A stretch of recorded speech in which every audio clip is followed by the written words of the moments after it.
पाकिस्तान तहरीक इंसाफ को मखसूस नशिस्तों से महरूम कर दिया गया है। हमें इलेक्शन कमीशन ने बाहर करना था कि वो चाहते थे कि बंदयाल रिटायर हो जाए चीफ जस्टिस मीन टाइम। इससे बड़ी ज़्यादती किसी पार्टी के साथ ज़्यादा क्या हो सकती है कि आखिरी मिनट तक आपको सिंबल ना मिल सके। जजों का फैसला तारीख हमेशा याद रखेगी। हाजी आसिफ 23,000 वोट से वो डार की वालदा से हार गया और अगले दिन वो इलेक्शन में जीत गए। तुम रेवड़ियों की तरह बांट दो और नजर न्याज दे दो।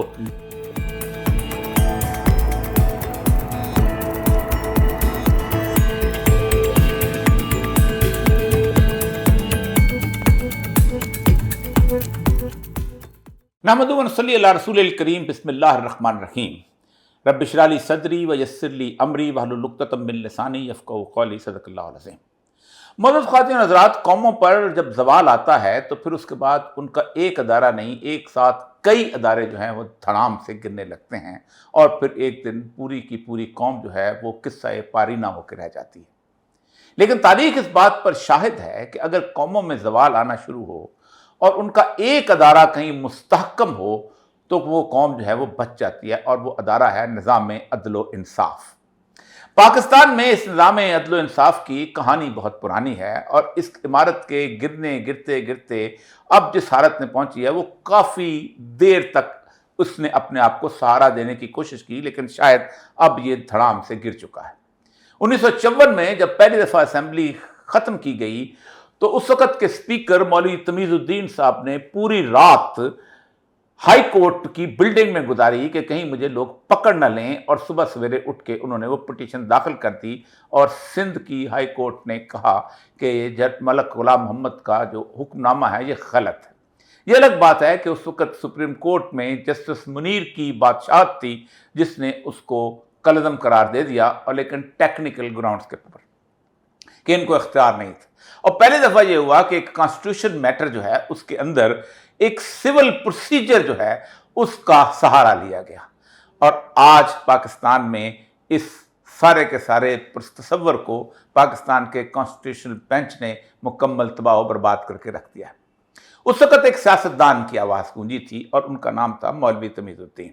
लेकिन गुज़श्ता इस फैसले में जिसने पाकिस्तान तहरीक इंसाफ को मखसूस नशिस्तों से महरूम कर दिया गया है, उसमें एक आवाज़ गूंजी और वो थे जनाब हामिद खान साहब। हामिद खान साहब बहुत बड़ा नाम है, जिनकी एक जद्दोजहद की तारीख है, जिनकी जिस पूरी की पूरी लीगल प्रैक्टिस जो है वो जिसे कहते हैं सबतस पर जरीद आलम तमाम माह, एक बेलाग किस्म का तबसरा करने वाले, लेकिन उन्होंने अपने 2 दिन के उन आर्गूमेंट्स के अंदर पूरे के पूरे निज़ाम इंसाफ को हिला कर रख दिया। जजों का फैसला शायद तारीख पढ़े ना पढ़े, लेकिन हामिद खान साहब की आर्गूमेंट्स जो हैं ये तारीख हमेशा याद रखेगी और उनको दोहराती रहेगी। आज हमारे साथ मौजूद हैं जनाब हामिद खान साहब। अस्सलाम वालेकुम सर। वालेकुम सर, ये पूरी आपने जो तारीख दोहराई है, ये दोहराने की ज़रूरत क्यों पड़ी? क्या वो लोग जो जुडिशरी में वहाँ बैठे हुए थे बेंच के अंदर, उनमें से लाइलम थे लोग अक्सर जो थे? देखिए, लाइलम तो कोई नहीं होता, लेकिन उन्होंने पहले कोशिश की कि आप पहले जो है अपनी बहस की तरफ आ जाएं, आप अपने दलाइल दे दें। तो हम हमेशा तरीक़ाकार है कि पहले आप वाक़यात बयान करते हैं, फैक्ट्स देते हैं, उसके बाद उसको रिलेट करते हैं अपनी बहस से और प्रोपोजिशन से। तो मैंने कहा मैंने फैक्ट्स बताने हैं कि PTI के साथ कब से ज़्यादती आइनी तौर पर शुरू हुई, इसीलिए मैंने वहाँ से शुरू की कि ये 9 अगस्त को, ये 10 अगस्त 2023 को पिछली असेंबली, नेशनल असेंबली की जो थी टर्म पूरी हुई थी, ठीक, और उसको पूरी होने के 60 दिन के बाद इलेक्शन होने थे। पहले तो उसमें एक चालाकी गई, लेकिन आइन के तहत की गई, तो मैं उस पर नहीं कहता कमेंट, कि एक दिन पहले जनाब उस वक्त के वज़ीर आज़म ने असेंबली को, प्रेसिडेंट को एडवाइस करके असेंबली डिज़ोल्व कराई, क्योंकि उससे उनको 30 दिन और मिलते थे, 90 दिन मिलते। चलिए वो आइन के तहत हो गया, लेकिन 90 दिन में तो इलेक्शन कराओ ना। उस हिसाब से तो कोई 7 या 8 नवंबर तक इलेक्शन मुकम्मल हो चुके होने चाहिए थे, लेकिन वो नहीं किए गए। और जब उस वक्त के सदर अलवी ने तारीख रखी 6 नवंबर गालबन कि इस दिन इलेक्शन होंगे, तो हर तरफ से आवाज़ उठनी शुरू हो गई। उसमें उस वक्त की केयर टेकर गवर्नमेंट भी थी, उस वक्त इलेक्शन कमीशन भी था कि सदर को कोई इख्तियार नहीं है तारीख देने का, ये इलेक्शन कमीशन तारीख दे सकता है। और इलेक्शन कमीशन अभी तो डिलिमिटेशन कर रहा है, वो जो अभी नई वक्त उन्होंने निकाल ली लगेगा थी और उसमें से। ये एक बहाना। तो आईनी जो टाइम लाइन्स होती हैं उसमें डिलिमिटेशन का कोई ताल्लुक नहीं। ये आपका फ़र्ज़ था कि बहुत पहले कर चुके होते, क्योंकि यहाँ सडनली तो डिज़ोल्व नहीं हो गई थी ना असेंबली। ये तो 5 साल पूरे हो रहे थे और आज से 6 माह पहले डिलिमिटेशन मुकम्मल कर चुके होने चाहिए थे। अगर आप ये देखें जो उनका फंक्शन था, जो उनका फ़र्ज़ था, लेकिन उन्होंने इसको बहाना बना के इसको आगे लेके गए। असल मकसद ये था जो समझ में आता है, जो हाँ, तो मैंने इन सो मेनी वर्ड्स कहा, लेकिन बात तो यही थी कि वो चाहते थे कि बंदयाल रिटायर हो जाए चीफ जस्टिस मीन टाइम, काजी फाइज साहब तशरीफ़ ले आए और काजी साहब वो तशरीफ़ ले आए, तो फिर हम इलेक्शन कराएं, फिर हम तारीख दें ये। तो वो फिर एक साहब ने मुझे कहा, तो वो तो जुडिशली डेट दी। मैंने कहा हाँ, जुडिशली देनी थी ना, जब वक्त ही गुजर चुका था।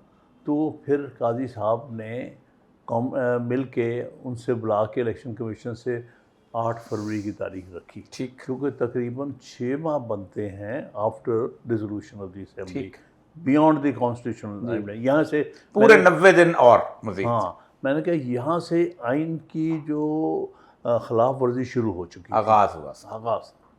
इसलिए ये फैक्ट्स इम्पॉर्टेंट हैं। उसके बाद जो 8 फरवरी को हुआ वो सबको पता है क्या हुआ है, कौन जीत गया था और किसकी इलेक्शन रिजल्ट्स रात के अंधेरे में तब्दील कर दिए गए। ठीक, तो ये मैंने बैकग्राउंड सारी उनको बताई।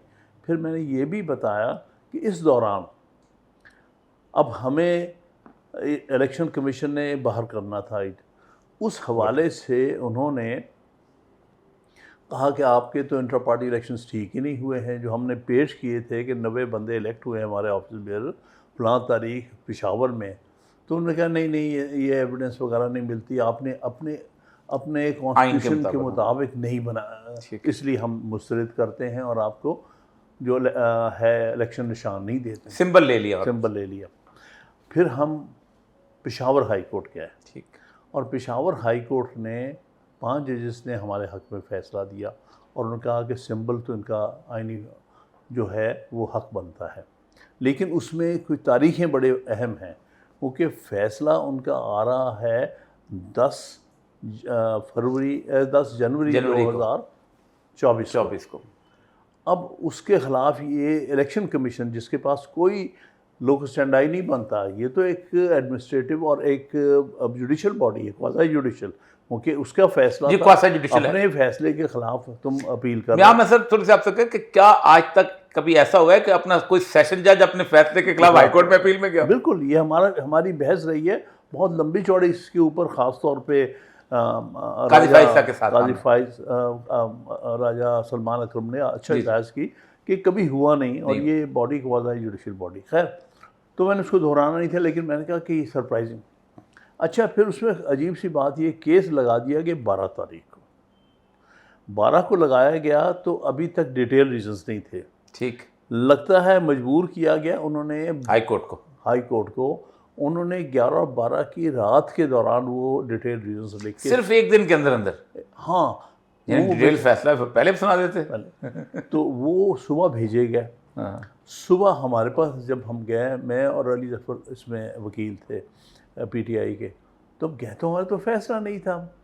उन्होंने कहा जी आप दे दीजिएगा। कौन कौन था बेंच में? काजी फाइज़ था, काजी फाइज़ था, ये मज़र साहब थे, और वो जो खातून जज हैं हिलाली साहब, वो थी। अच्छा, तो मुझे उन्होंने कहा कि इनको दे दें वकला को, डिटेल रीजंस आ गए हैं। मैंने कहा कि हुजूर अभी तो हमने पढ़ने हैं, आप ऐसा करें, आज जुमे का दिन है, आप मंडे को लगा दें केस, हम उतनी देर में तैयारी कर लेंगे। नहीं नहीं नहीं, मुझे जहाँ से उनका माइंड का पता चला, मुझे जब इन्होंने ये कहा कि अगर मंडे को हमने एडजर्न किया तो फिर हम जजमेंट को सस्पेंड करेंगे। वो कैसे? ये मुझे कहा, ये तो we'll have to suspend the judgment, बगैर पढ़े लिखे, बगैर पढ़े जैसे सस्पेंड करनी, we'll have to suspend the judgment then। इससे कहते मुझे समझ में आ गया था कि माइंड मेकअप हुआ हुआ है। ठीक, तो ये बैकग्राउंड में सारी एक्सप्लेन इसीलिए की, और उसका बताया कि उस दिन 13 तारीख सैटरडे का दिन जो ऑफ डे होता, हमें सारा दिन बहस हमें करनी यानी पड़ी। सुप्रीम कोर्ट जो है उस दिन आई दिन छुट्टी होते लेते हैं। छुट्टी को उन्होंने कैंसिल करके ये बेंच जो है सारा दिन बैठा रहा। और उस दिन बल्कि बदर साहब ने मुझे कहा कि उस दिन टाइम तो आगे आगे करता रहा ना इलेक्शन कमीशन दाखिल करने का। हाँ जी मुझे पता है। मैंने कहा ठीक है 12 बजे तक कर दिया था, लेकिन 11 बजे के बाद तो ऑर्डर सुनाया गया। ठीक है। तो कौन सा टाइम थे बेचारे कैंडिडेट्स के पास कि वो सोचते हम क्या करें, अब सिंबल चला गया। तो उस सूरत हाल के में मैंने कहा इससे बड़ी ज़्यादती किसी पार्टी के साथ ज़्यादा क्या हो सकती है कि आखिरी मिनट तक आपको सिंबल ना मिल सके। और इसमें सुप्रीम कोर्ट ने हमें 11 बजे फैसला सुना के हमारा सिंबल जो हमसे वापस ले लिया।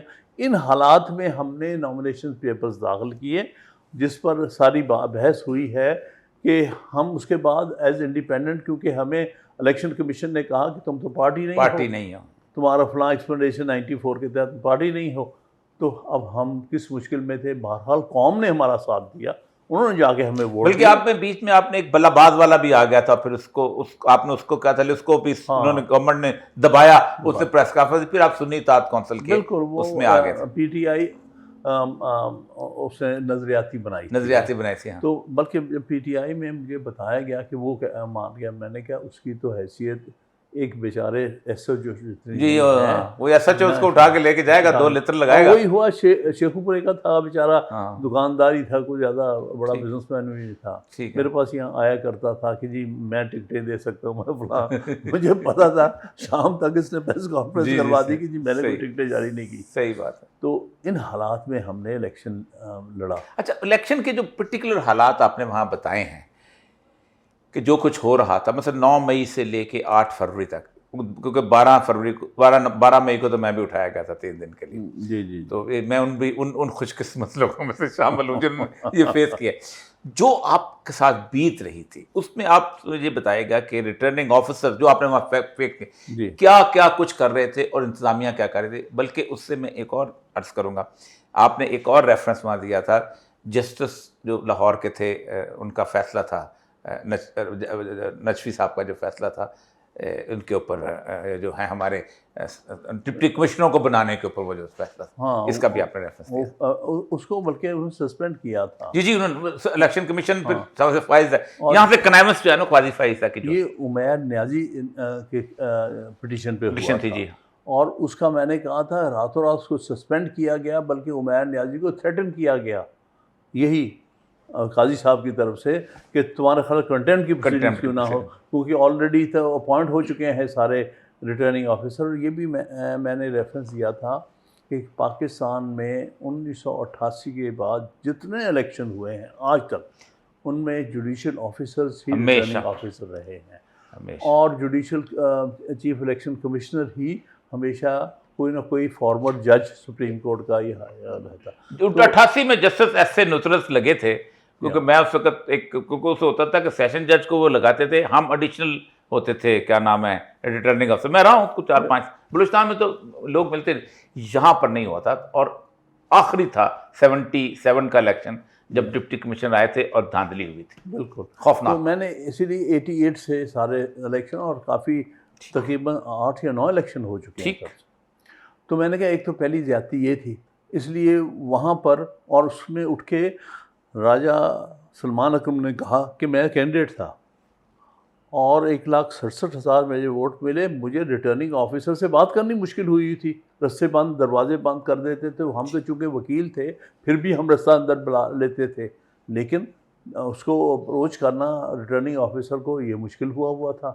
तो कभी जुडिशल ऑफिस के बारे में उन्होंने ज़रूर कोई धांधली में हिस्सा लिए हैं, लेकिन कोई जुडिशल ऑफिसर दरवाजे नहीं बंद कर सकता कि कैंडिडेट दाखिल ना हो सके। तो ये एग्ज़ाम्पल भी ने मेरी मौजूदगी में दी कि देखें इस तरह से तो हो रहा था उस दिन। और ये भी कहा कि मैं 70,000 वोट से जीता था, लेकिन रिजल्ट में बदल के कुछ और मुखालिफ को उन्होंने जिता दिया। और मैंने इसमें बहुत सारी और एग्ज़ाम्पल्स दी कि इसमें और भी यहाँ 2 वकील इस्लामाबाद के जो वकील हैं शुएब शाहीन और अली बुखारी, वो दोनों कोई 40-45,000 वोटों से जीते हुए थे, वो सारे हरा दिए गए। और यहाँ तक मैंने उसमें जानबूझ के इसकी ख्वाजा आसिफ का के सामने रात तक रिजल्ट्स में देखा कि 27,000 वोट से वो डार की वालदा से हार गए थे और अगले दिन वो इलेक्शन में जीत गए और आज वजीर भी है। मैं कि इस तरह से तो ये इलेक्शन हुआ है। बल्कि मैं यहाँ ऐड करूंगा कि पाकिस्तान की तारीख में ऐसा कभी नहीं हुआ कि सिंबल ना हो पार्टी के पास। पार्टी को इस तरह के सिंबल दिए जाएं जो एक से मिलते जुलते ना हो। किसी को आलू है तो किसी को बैंगन है तो किसी को 4 रुपये है तो उसके बावजूद इस कौम ने पार्टी को वोट दिया, ढूंढ ढूंढ के वोट दिया। बड़ा कमाल ये पाकिस्तान की तारीख में मेरा ख्याल है कभी अवाम नहीं ने हुआ। इतना बड़ा फैसला कभी नहीं किया, कभी नहीं। इवन 1946 में भी नहीं किया नहीं अब तक। ये बहुत बड़ी बात, कभी ये उसको हुआ नहीं हुआ ही था। नहीं, उसको ये बदला। पहली दफा ये तो even कायदादा, अनपढ़ ये तो लोगों अंग्रेज ने कायदादम का सिंबल नहीं बदला था, इन्होंने बदल दिया। इनको बदल दिया। जी। और इसी हवाले से मैंने इनको कहा था कि पाकिस्तान की तारीख में इस तरह से जब कभी धांधली भी नहीं हुई। धांधली होती रही थी थोड़ा बहुत इधर से उधर, लेकिन इस अंदाज से कि टोटल रिजल्ट्स की तब्दील कर दिए जाए, कुछ से कुछ कर दिया जाए, ये नहीं कभी हुआ था। और एटलीस्ट जुडिशल ऑफिसर थोड़ा सा घबराते थे ये करते थे। सर उनकी एक्सेस नहीं होती पब्लिक तक और पुलिस वाले के साथ भी। डिप्टी कमिश्नर तो जैसे कहते हैं ना इस गंद के अंदर। सर मैं 6 साल रहा हूँ, मुझे पता है किस गंद कितने मूवमेंट और कितना वो प्रेशर बर्दाश्त कर लेता है और कितना वो इनके पीछे चल पड़ता है। जी हाँ। अच्छा, एक चीज़ और उसमें मैंने पॉइंट आउट की थी कि 13 जनवरी जिस तारीख को फैसला होता है इस केस में, ठीक, सुबह मुझे रिजल्ट मिला, मुझे एक ऑर्डर मिला इलेक्शन कमीशन का, क्योंकि ये भी इलेक्शन कमीशन के ऑर्डर के खिलाफ ही हम आए हुए थे ना। ठीक। उसने ANP को, जो कि एक और सियासी जमात है, उसका उन्होंने नोटिस लिया था कि उसने तो सिरे से इलेक्शन कराया ही नहीं, कभी भी नहीं कराया। हाँ, इंट्रा पार्टी इलेक्शन ही नहीं कराया। हमने तो 2 दफ़ा करवाए जिनको इन्होंने नामंजूर किया, लेकिन 2 दफ़ा हमने एक्सरसाइज की थी और उसने तो सिरे से किया नहीं। उसमें ये ऑर्डर लिख रहे थे इलेक्शन कमीशन ने, क्योंकि इलेक्शन ही कहा, लेकिन वो कहते हैं हम करा देंगे तो हम उसको मई तक टाइम देते हैं इंट्रा पार्टी इलेक्शन कराने का और 20,000 जुर्माना देते हैं और सिंबल दे देते हैं। मैंने कहा मैंने उस बेंच को ये ऑर्डर दिखाया था। अच्छा, वो मेरे तो हैर से देखने की कोशिश की तो मैंने कहा 2 members of the bench are sitting here. दोनों, हाँ, खामोश रहे दोनों। वो दोनों बैठे हैं, इनको पता है। जी हाँ। कि मैंने वो उस दिन का ऑर्डर सामने रखा था कि देखें ये इलेक्शन कमीशन किस किस्म का है। दो ज़ुबानें बोलता है। एक जिसने इलेक्शन सिरे से एडमिट करता है मैंने नहीं कराया, उसको तो जुर्माना डाल के दे दिया, बल्कि मैंने रिक्वेस्ट की थी कि भाई हमें भी जुर्माना ज़्यादा कर दो, इससे ज़्यादा डाल दो जुर्माना, लेकिन हमें टाइम तो दे दो ना, हमारा सिंबल तो ना लो। कि इस तरह की तो नाइंसाफ़ी हमारे साथ हुई है। तो ये सारी बैकग्राउंड बतानी इसलिए ज़रूरी, क्योंकि इस सारी चीज़ के पीछे जो अल्टीमेट चीज़ जो हुई है, वो जो हमसे सिंबल हमसे जो सीटें छीनी गई हैं, ये सिंबल छीनने का उसके साथ डायरेक्ट मेरे नज़दीक था। इसके बाद रिव्यू आ गया जो काजी फायजी साहब ने जानबूझ के रखवाया। उसमें काजी फायजी साहब की उस बदनीति भी शामिल। उसकी वजह ये है, मैं बदनीति इसलिए कह रहा हूँ कि आपने वहाँ एक डॉन अखबार लहराया था। जी हाँ। वो आपको क्यों लहराना पड़ गया वहाँ पर? हुआ ये था जी, पहले, यानी ये 6 फरवरी 2024 को मैंने रिव्यू पिटीशन फाइल की हुई थी सिंबल वाले केस में। 6 फरवरी से लेके 11 अक्टूबर तक केस नहीं लगाया गया। रिव्यू पिटीशनें आमतौर 90 दिन के अंदर लगाई जाती हैं। जहाँ इतनी बड़ी इंपॉर्टेंस हो वहाँ तो इसको 10 दिन के अंदर लगना चाहिए था, नहीं लगाई। अल्टीमेटली मैं हैरान हुआ एकदम कि पता चला कि 11 अक्टूबर को केस लग गया है।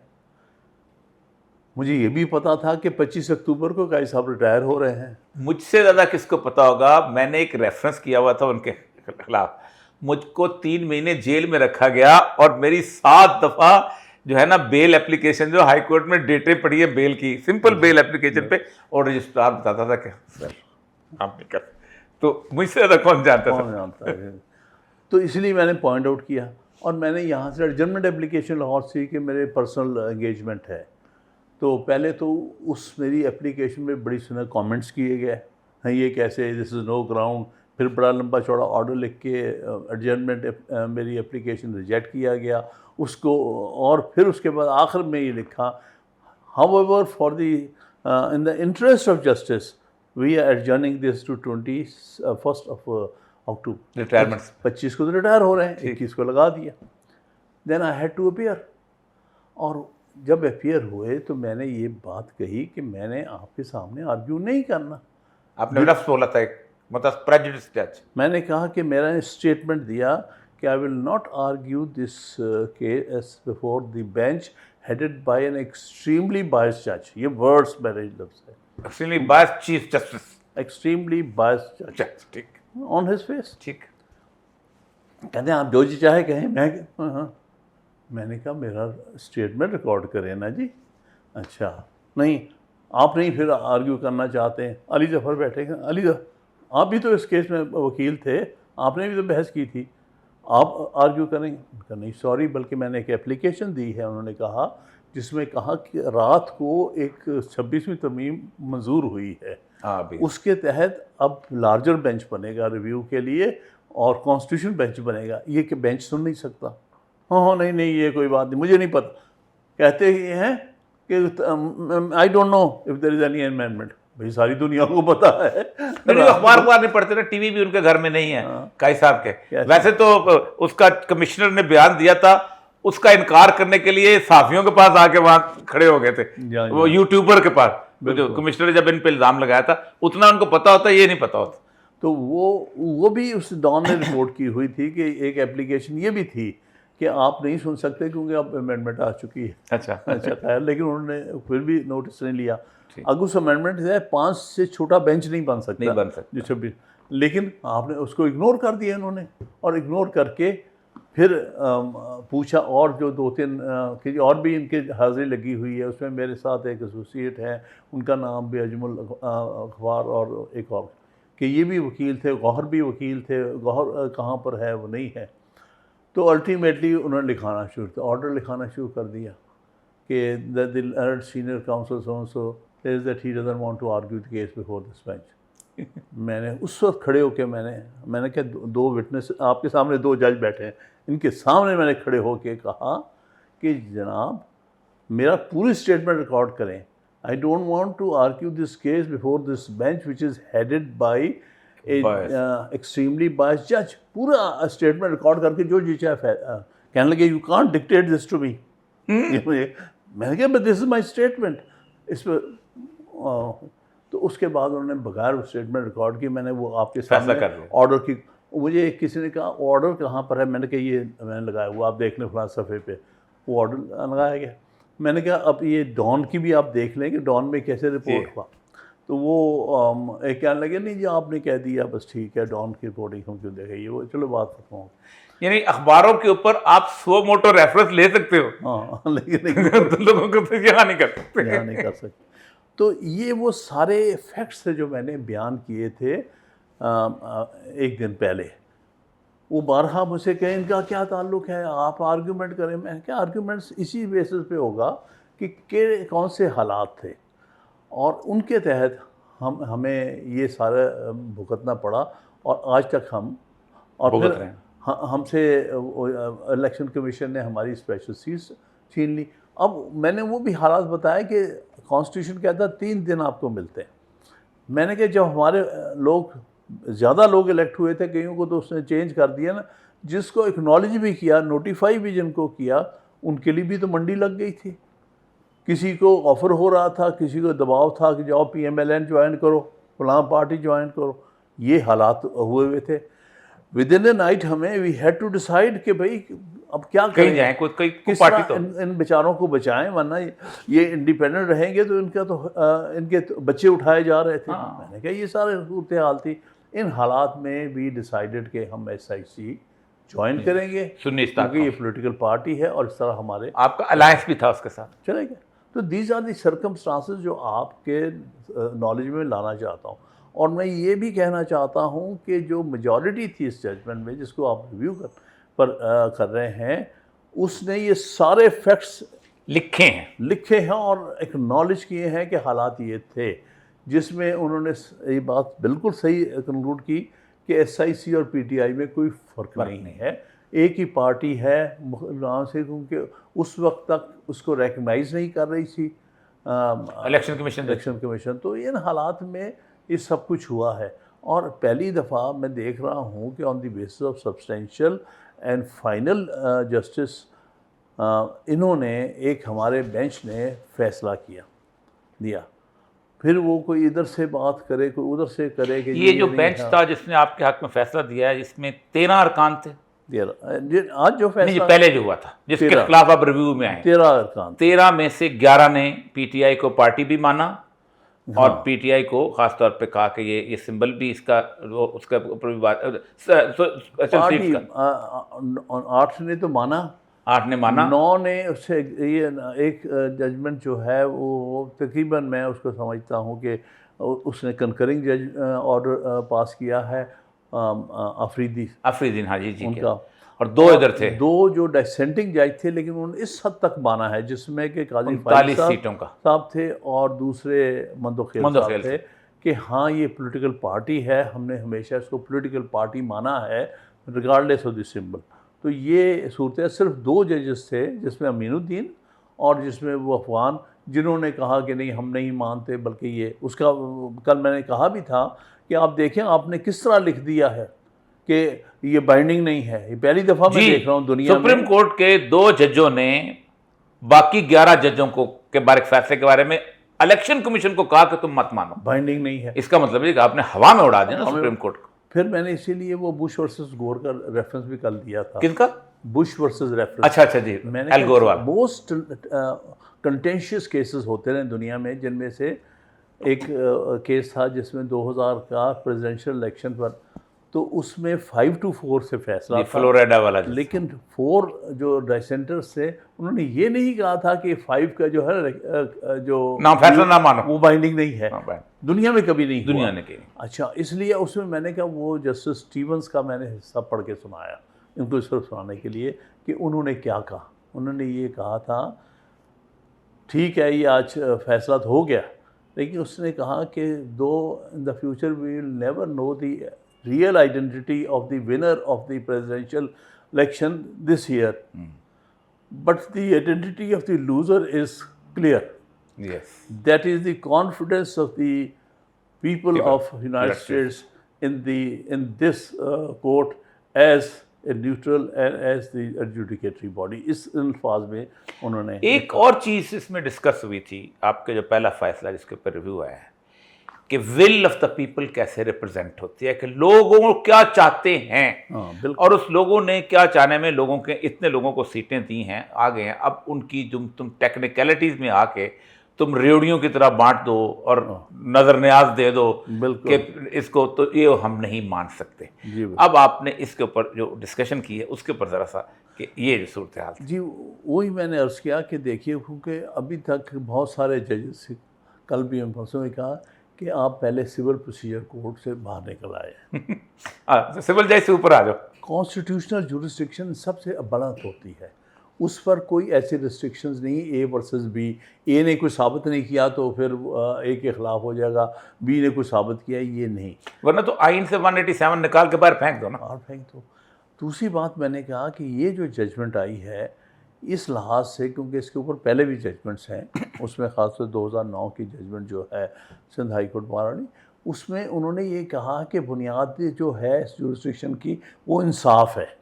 इंसाफ के लिए जुरिस्डिक्शन दी गई है कि ब्रॉडर इंसाफ किया जाए। आप एक अल्टीमेट जस्टिस का लफ्ज़ है, तो उसमें एक टर्म होती है जिसको हम कहते हैं वो जुरिस्डिक्शन जो कि इंक्वायरी कर सकते हैं, इंक्विजिटिव जिसमें वो हुसैन हक्कानी वाले केस में बनाया था उन्होंने, काजी फायज ईसा को ही तो बनाया था उन्होंने, बिल्कुल हुसैन हक्कानी वाले केस में। इंक्विजिटोरियल होती है और एडवर्सोरियल होती है।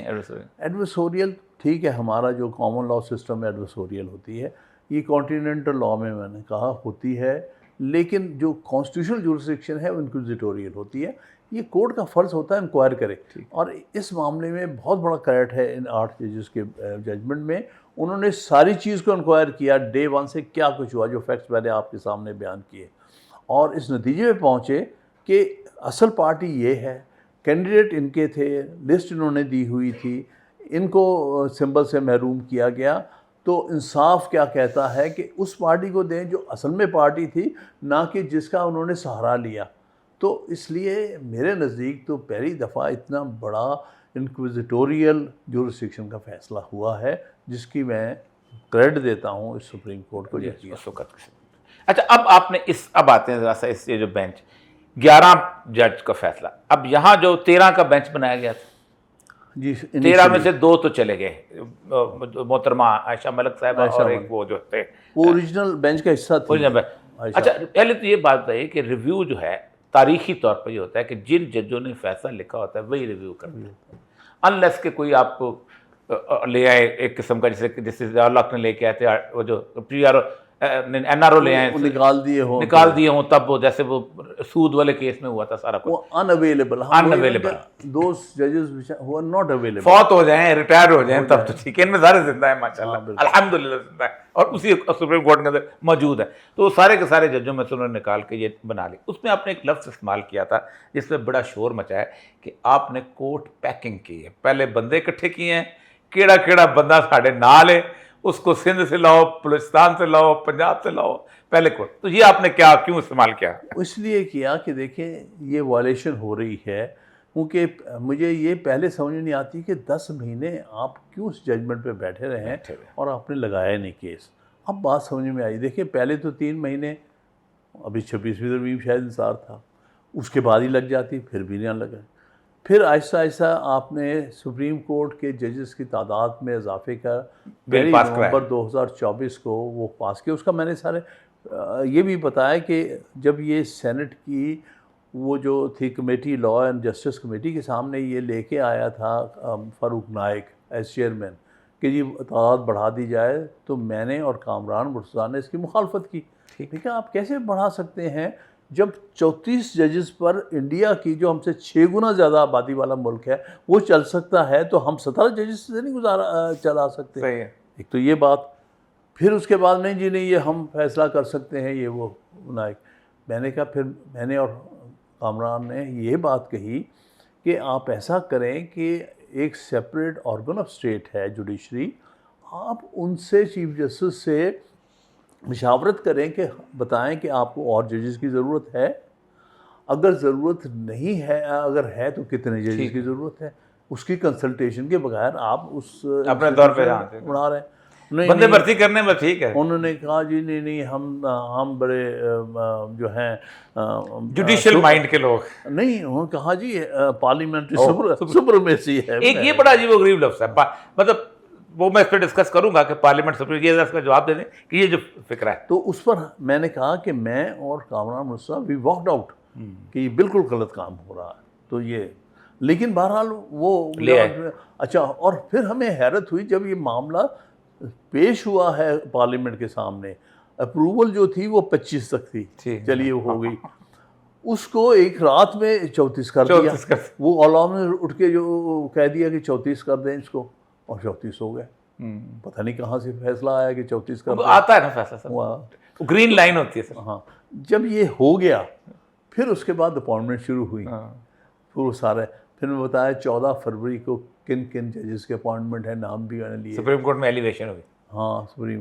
फिर मैंने बताया एक जज जो था वो सबसे आखिर में शायद 16 अप्रैल को लगा, ये इस तरह से 11 अप्रैल को जो नजफी। मैंने कहा जब ये कोर्ट पैक हो गई अब पुराने और सीनियर जजेस को बाहर बिठाया जा सकता था, तो और नए आने वालों को उनकी जगह बिठाया जा सकता था, इसलिए केस से मेरे को लग गया और फिर बड़ी जल्दी में कि डे टू डे चलाया जाए।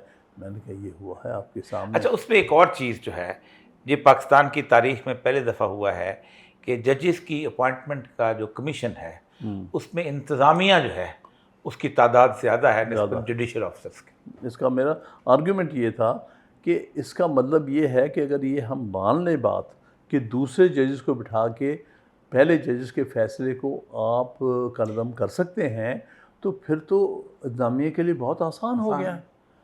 जब जो फैसला उसको नापसंद हो सुप्रीम कोर्ट का, जुडिशल कमीशन बुलाएं, 6 तो इनके उसमें रिप्रेजेंटेटिव हैं, एक आध खुशी को मिला लें तो नया एक मिलाने की ज़रूरत है, 13 है ना, 6 एक मिलाने की, एक मिलाएं तो था, और मिला के बना लें और बेंच बना के जो पहला फैसला है उसको सेटिस्फाइड करा दें। ये तो बड़ा आसान हो गया है।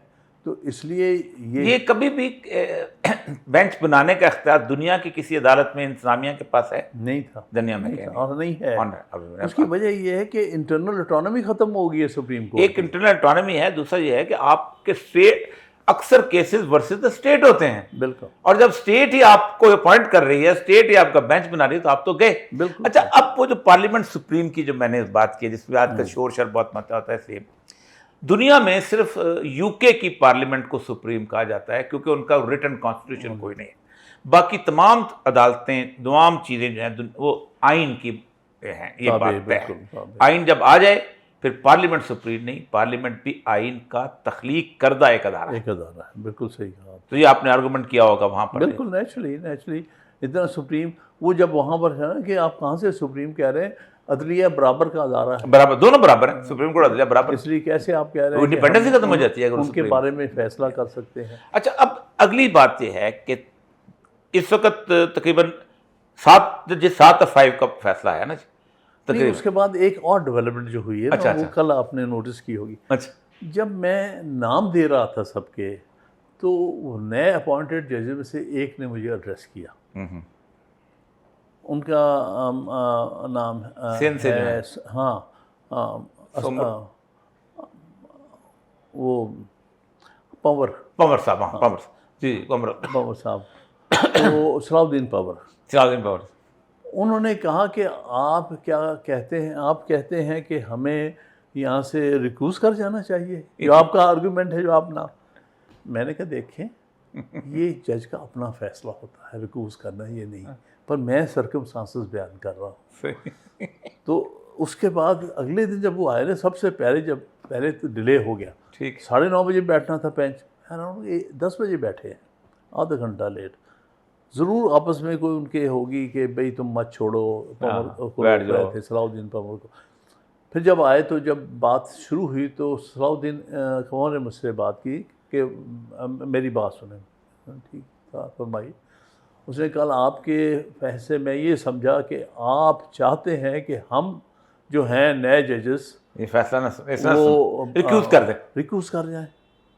मैंने क्या नेचुरल, तो मेरी बात सुने, मैं नोट पढ़ना शुरू किया अपना, लिखे हुए। हाँ, अच्छा, पहले गिला किया मुझसे कि आप और मैं अरसे से एक दूसरे को जानते हैं, 2010 में कि पाकिस्तान बार काउंसिल में ये भी मेंबर था मेरे साथ, तो 2010 से हमारा एक ताल्लुक़ था, आपसे मुझे उम्मीद नहीं थी कि आप मेरे बारे में, मैंने कहा ये तो पर्सनल बात ही नहीं है, तो एक कानूनी रिक्वायरमेंट है। चलो, उसने बहरहाल पूरा पढ़ के सुनाया कि जी इस ऑब्जेक्शन के बाद अब मेरा दिल नहीं मानता कि मैं इस बेंच में बैठूं। ये तो अच्छी बात।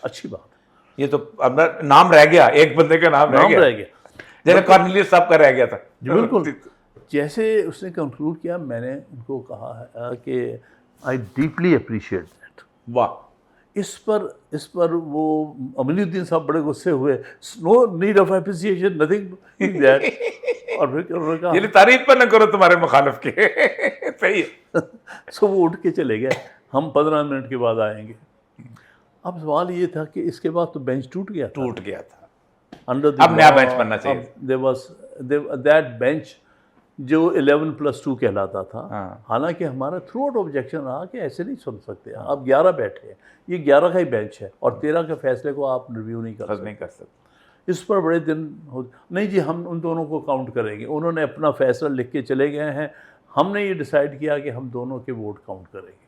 उनके जैसे आयशा मलिक और अकील अब्बासी के। जी, ठीक। अनयूजुअल चीज़ है, ऐसा नहीं होता, कभी नहीं होता। पाकिस्तान में हर चीज़ अनयूजुअल हो रही है सर। अब देखिए ना, ये चीज़ें हैं जो हमारी जो बदतरीन वक्तों में नहीं हुई कभी। सही है, नहीं कि इस तरह से आप बेंचेस में से उठ जाएं, फिर भी वो उसको उसका वोट हम मान लेंगे। Everything against settled principles of jurisprudence, ठीक कहते हैं। अच्छा, अब उसके बाद जब एक साहब और रिक्यूज़ कर गए तो 10 रह गए। जब 10 रह गए तो अब मेरा ख्याल था कि ये अब किसी और को बीच में डालें, ऐड करेंगे, ठीक, क्योंकि उसमें दिया हुआ आर्टिकल 191A में कि वो किसी जो है फैसला कर सकते हैं, लेकिन वो खुद नहीं कर सकते, बेंच में जाएगा, उसमें वो कमीशन में जाएगा, जुडिशल कमीशन में जाना पड़ता। मेरे ख्याल इनको जल्दी थी ये बहुत। कोई 20-22 मिनट बैठे रहे, सही। आ नहीं। जब वो आए तो मैं थोड़ा सा हैरान हुआ कि 10 आए हैं वापस। सही है। तो मैंने काउंट करके बात शुरू की। मैंने कहा सर ये तो आप तो 10 हैं, तो कैसे आप करेंगे? नहीं नहीं नहीं, we have decided we will hear this case. मैंने कहा हाउ कम? नहीं हम उसने कहा, बंदोखेल ने, हम 12 है नॉट 10। मैंने कहा इवन 12 भी मान लूँ अगर, तभी नहीं आप कर सकते। 13 का फैसला आप 12 कैसे रिव्यू करेंगे? छोड़े, फिर ये प्लान करके आए थे कि मुझसे लड़ना, इसीलिए आपको देखिए बंदोखेल वो मुसलसल बैल वाला है। अच्छा ये बताइएगा, जो सम, क्योंकि ये देखें ये जजेस अब तारीख के कटहरे में आ चुके हैं, बिल्कुल आप भी तारीख के कटहरे में आ चुके हैं। जैसे हमने कहा कि पंवर साहब जो हैं उन्होंने अपने आप को साबित कर दिया कि ठीक, जस्टिस आशा मलिक ने और उन्होंने अपने को साबित कर दिया कि हम कहाँ खड़े हैं, जो पहले वाले फैसला देने वाले वो साहब खड़े। इस फैसले की कोई जुडिशल हैसियत ना बनती है पाकिस्तान में, नई जुरिस्प्रूडेंस जो है। एक फैसला वो जो आपका रिव्यू था जिसमें कादी फाइसा ने मलेशियसली बाय डिज़ाइन आपका फिक्रा नहीं लिखा, उसके ऊपर एक नया रिव्यू हो सकता है, जैसे उन्होंने मुबारक सानी केस में करेक्टिव रिव्यू किया था। मैंने किया हुआ है। अच्छा, किया हुआ। करेक्टिव रिव्यू भी फाइल किया हुआ और एक एप्लीकेशन फॉर रेस्टोरेशन भी फाइल की हुई। अच्छा, क्योंकि मैंने कहा उसमें लिखा रेस्टोरेशन वाले कि मेरे नज़दीक ये डिसमिस इन डिफ़ॉल्ट है केस, ये ऑर्डर को मैं read it as dismiss in default. ठीक है। और उस डिसमिस इन डिफ़ॉल्ट के ऑर्डर की रेस्टोरेशन की दरख्वास्त दी जा सकती है और वही दरख्वास्त दे रहा हूँ कि रिस्टोर किया जाए। उसके साथ पहले ही एक एप्लीकेशन मैंने फॉर करेक्टिव रिव्यू भी दे दी है। बहुत बहुत शुक्रिया अहमद खान साहब, अल्लाह ताला आपको हिम्मत, ताकत, इस्तिकामत दे। नाजरीन, मैंने आगाज़ में कहा था कि कौमों की तबाही जो है उसके अंदर होता ये है कि पूरे के पूरे अदारे धड़ाम से गिरने लगते हैं। अल्लामा इकबाल का एक मशहूर वाक़या है कि उन्होंने अपने चंद दोस्तों से कहा कि मेरे एक सवाल का जवाब एक साहब लेके आए हैं जो दाता गंज बख्श की मस्जिद में ठहरे हुए हैं, कल उनसे सवाल का जवाब लेने जाएंगे। लेकिन इकबाल सुबह आके बैठ जाते थे और गपशप में मसरूफ़ हो जाते थे और 2-3 दिन वो इस मामले को भूल गए और नहीं जा सके। अचानक एक शख्स आया और उसने अली बख्श के हाथ में एक चिट थमा दी। उस चिट के ऊपर मौलाना रूम का एक शेर लिखा हुआ था, हर बिनाए कोना का बादा कुनत, अव्वला बुनियाद रा फीरा कुनत। अगर तुम इस माशरे को या इस सोसाइटी को ठीक करना चाहते हो, तुम्हें ये बिल्डिंग गिरा के इसको बुनियाद से दोबारा उस्तवार करना पड़ेगी।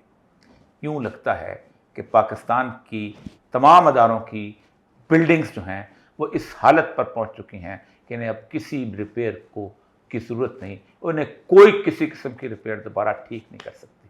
और अदल की जो है वो इमारत सबसे मजबूत इमारत होती है। अल्लाह ताला कुरान पाक में फरमाता है, व अरसलना रुसुलना बिलबय्यिनात व माहुमुल किताब। हमने तमाम रसूलों को इल्ला माशा, किसी को भी नहीं, यानी हज़रत आदम अलैहिस्सलाम से सैयदुल अंबिया तक भेजा, उनको निशानियाँ दे के भेजा और किताब वल मीज़ान, और साथ उनको अदल का मीज़ान भेजा। क्यों भेजा? लियकूम अन्नास बिल किस्त, ताकि लोगों के दरमियान, इंसानों के दरमियान अदल कायम करें। किसी नबी की और कोई ड्यूटी नहीं लगाई गई, सिर्फ एक अदल कायम करें। जिस माशरे से अदल चला जाए वो माशरा दुनिया से रुखसत हो जाया करता है। इजाज़त दीजिए, अल्लाह निगहबान।